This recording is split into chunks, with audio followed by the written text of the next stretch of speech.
Hey everyone, this is Jennifer Beamer, owner-operator of Expertly Dyed Art by Science, and this is the daily vlog, episode number 44. And today I wanted to share with you a new tutorial idea that I have. So basically, this is actually two skeins of yarn that I made. I was experimenting with my drum carder when I first got it, and I made a whole bunch of samples with, this combination of wool with silk, and the same combination with noils, and the same combination with something else. So I had a bunch of maybe 10-gram samples that all coordinated but weren't necessarily the same items added into each one. So, and some of them were more or less combined together, so they had sort of a different look. Anyway, so what I decided to do was take all these samples and just spin it with a thick and thin type look. I wasn't really caring too much about what the texture was looking like because I want this to be kind of on the beginner side of a project.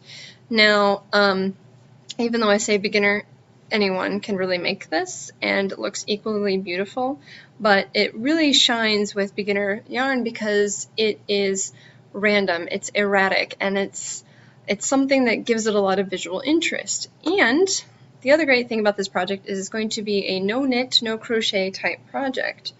So we have our two skeins of yarn here. They were washed recently, and the plying yarn that I use, let's see if you can get kind of a close-up here. You can see that black yarn. That is mercerized cotton crocheting thread. I don't know what weight it was. I'll have to look and then post in the comments or in the description below, but I used it as a plying method because it's a little bit sturdier, and if you're making beginner yarn, you may underspin or maybe overspin a little bit, and you don't want it to break when you're in the middle of using it or wearing it. So my idea basically is to make kind of a statement cowl necklace thing with it. So it'll be kind of like this, but I'll show you step by step with a photo tutorial, and I'll post it to the blog to basically show you a really great way to make this in a hurry. And if you have a nitty knotty, you'll be able to make this with I'll show you how I wrap the yarn to make a normal size cowl necklace thing. I hesitate to call it a cowl because it may not actually be a cowl, but it's sort of a statement necklace thing, okay? But I'll show you how to do that. And if you don't have a nitty knotty, you can just use a chair. But the thing that I liked about the nitty knotty is I get a consistent size each time. So it's important if you're going to make, let's say, I don't know, 20 of these for Christmas. So it'd be a really nice, quick project. Anyway, and so I have two of these, and I haven't quite decided because they're mostly similar, but they're definitely not the same. I think the one that I was just wearing, this one has a lot less blending with the colored yarn or the colored wool that I used. There's a lot less blending for that.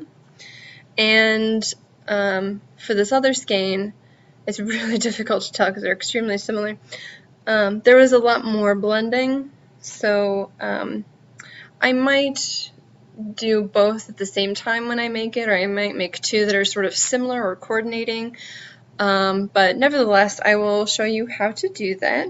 And this can actually work even if you don't have a full skein. So let's say you did some samples, or let's say you were just playing with the dye pot and you got little bitty bits. Maybe you save some for your sample book or whatever, but then you have all this extra yarn left over and you have no idea what to do with it.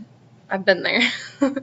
So what you can do is keep all these random little bits separate in a little bag or a little box or whatever, and then when it comes time to actually make something like this, you don't even have to be clever about how you tie everything together, because we're going to make like a thing that goes over the knot, and it will keep all of the yarns together so that they don't fall apart when you take it on and off.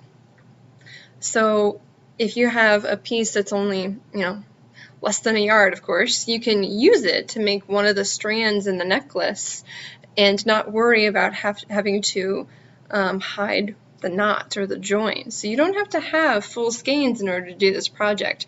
All you need is some hand spun, some hand dyed, a little bit of this, a little bit of that, and mix it all together. You can even use up some old stash yarn, commercial yarn, and you know, make something that's really cool. So go out and collect your little bits and pieces, and if you don't happen to have any, in my Etsy shop right now, well, at the making of this film, there are some sample yarns that I was making a long time ago, maybe 5 years ago.